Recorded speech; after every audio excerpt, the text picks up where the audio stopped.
Hello everyone, welcome to काइटली। So आज के सेशन में हम डिस्कस करने वाले हैं कंप्यूटर अवेयरनेस रिलेटेड आपके एमसीक्यूज़ एंड ये रहने वाला है डे 9th। एंड चलिए स्टार्ट करते हैं सेशन को। एंड आपका एक दिन मिस हो गया था बिकॉज मेरी हेल्थ थोड़ी ठीक नहीं थी, इस वजह से मैं सेशन नहीं बना पाई थी।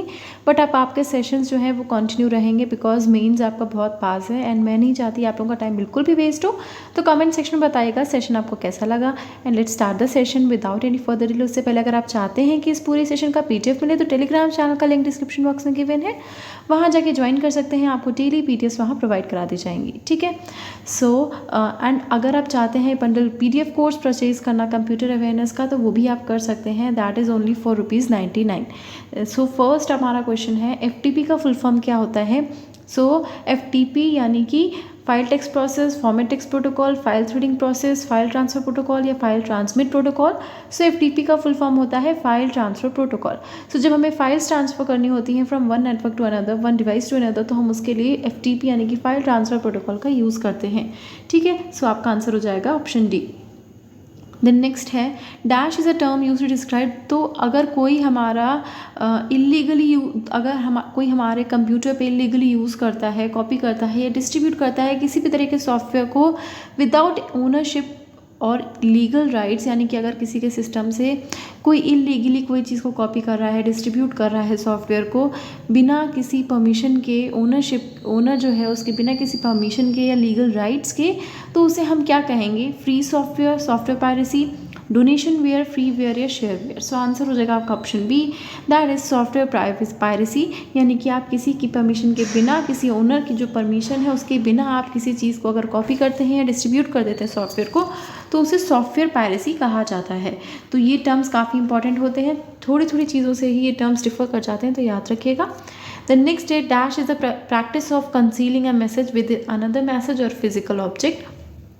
तो अगर आप किसी मैसेज को किसी दूसरे मैसेज के अंडर कंसील करते हैं तो उसको क्या कहा जाता है? कैलीग्राफी तो नहीं हो सकता because it is a hand writing जो होती है आपकी कैलीग्राफी, उसके कहते हैं। क्रिप्टोग्राफी भी नहीं होगा, क्रिप्टोग्राफी होगा या स्टेगनोग्राफी होगा, टोमोग्राफी होगा या कोरोग्राफी होगा। तो आंसर हो जाएगा स्टेगनोग्राफी, ठीक है। सो स्टेगनोग्राफी क्या होती है? आप किसी सीक्रेट डेटा को हाइड करते हैं within an ordinary non secret file. So मतलब आप उसे क्या करते हैं कि एक नॉन सीक्रेट फाइल में हाइड करेंगे ताकि किसी को शक भी ना हो कि आपकी ये सीक्रेट डेटा है, सीक्रेट फाइल है, और आपका जो है वो ट्रांसफ़र करने में आप किसी को पता भी नहीं चलेगा, डिटेक्ट भी नहीं कर पाएगा कोई, because it is concealed inside an ordinary file, ठीक है। तो उसे कहा जाता है स्टेगनोग्राफी।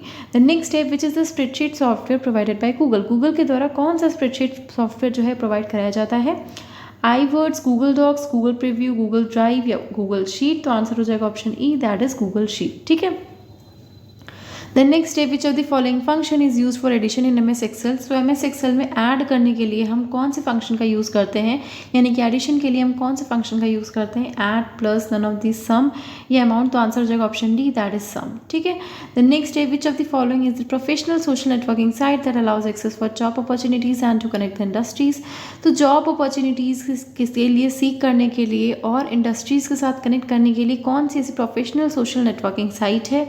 नौकरी, स्केलर, डॉकर, फेसबुक या लिंक्डइन। तो आंसर हो जाएगा option E, that is LinkedIn. So LinkedIn is a very famous social networking site जहाँ पे जो है आप प्रोफेशनली कनेक्ट कर सकते हैं। अगर आपको कहीं पे जॉब करनी चाहिए तो उसके लिए आप अप्लाई कर सकते हैं, आपके लिए वहाँ से ऑफर्स भी आ सकते हैं, मेल्स आ सकते हैं, एंड उसके अकॉर्डिंग आप ज्वाइन कर सकते हैं।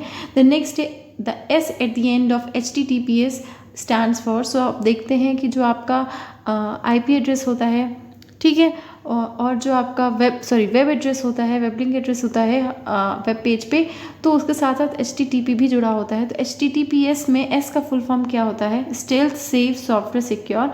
तो आंसर हो जाएगा hyper text transfer protocol secure. तो इसका क्या आंसर हो जाएगा?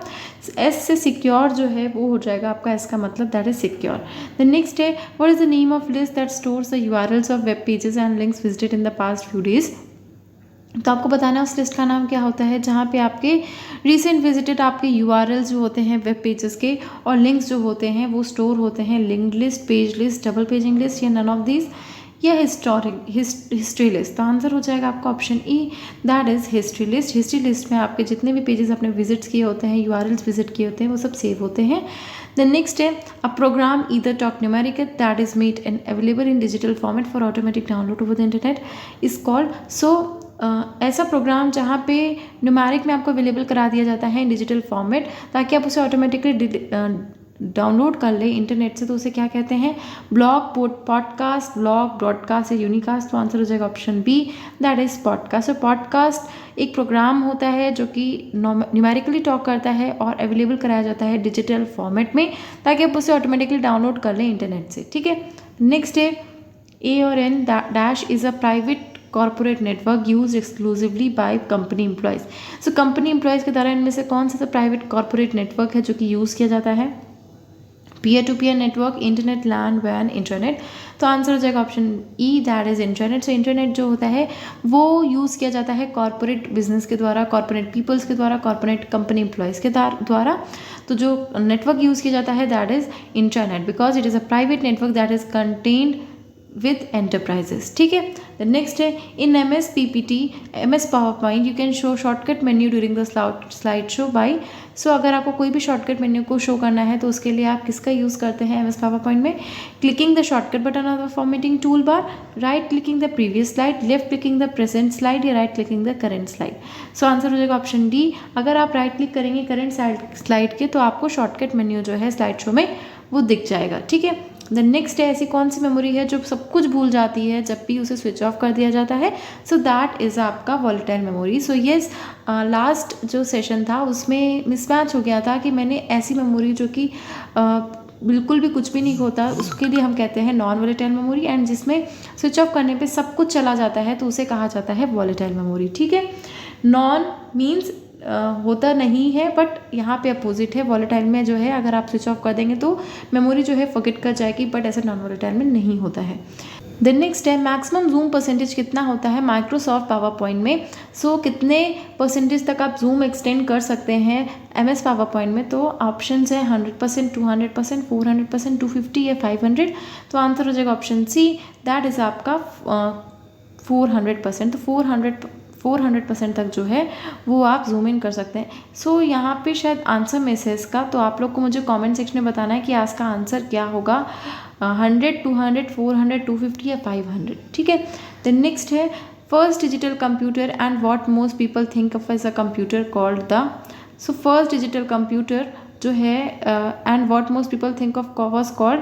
सो फर्स्ट डिजिटल कंप्यूटर कौन सा था आपका, दैट वाज ENIAC, एंड इसका फुल फॉर्म है electronic numerical integrated and computer, and design किया गया था जॉन मॉकले के द्वारा एंड जे प्रेस्पर एकर्ट के द्वारा, ठीक है। द नेक्स्ट है dash is a common set of guidelines that permits communication between technological device. Technology devices के बीच में जो कम्युनिकेशन होता है उसको परमिट करने के लिए कौन सा सेट ऑफ गाइडलाइंस का हम यूज़ करते हैं, port, serial bus, synchronization system software, ये protocol. So that is definitely E, protocol. So protocol जो होते हैं आपके सेट ऑफ रूल्स होते हैं जो कि कॉमन सेट ऑफ गाइडलाइंस होती हैं ताकि कम्युनिकेशन जो है सेटअप कर जा सके टेक्नोलॉजिकल डिवाइसेस के बीच में। द नेक्स्ट है dash is a type of cyber crime where a person impersonates a brand or contact that you trust in order to gain critical personal information। तो ऐसा कौन सा साइबर क्राइम है जहाँ पे पर्सन जो है अपने आप को दिखाता है कि वो या तो कोई बहुत बड़ी ब्रांड है या कॉन्टैक्ट है और आपको ये ट्रस्ट दिलाता है और उसी के अंडर में आपसे क्रिटिकल पर्सनल इन्फॉर्मेशन आपकी जो है वो इन्हांस कर लेता है, यानी कि आपकी पर्सनल डिटेल्स, आपकी कुछ इंपॉर्टेंट ऐसी चीज़ें जो आप शेयर नहीं करना चाहते अपने पासवर्ड वगैरह से रिलेटेड या ऐसी चीज़ें, वो आपसे ये दिखा करके ले लेते हैं कि वो कोई बहुत बड़ी ब्रांड है या बहुत बड़ा कॉन्टैक्ट है जो आपको या तो कोई जॉब दे सकते हैं या कोई ऐसा कुछ दे सकते हैं। तो वो उस साइबर क्राइम को क्या कहा जाता है, स्पूलिंग, फिशिंग, आइडेंटिटी थेफ्ट या स्पूफिंग। तो आंसर हो जाएगा स्पूफिंग, ठीक है।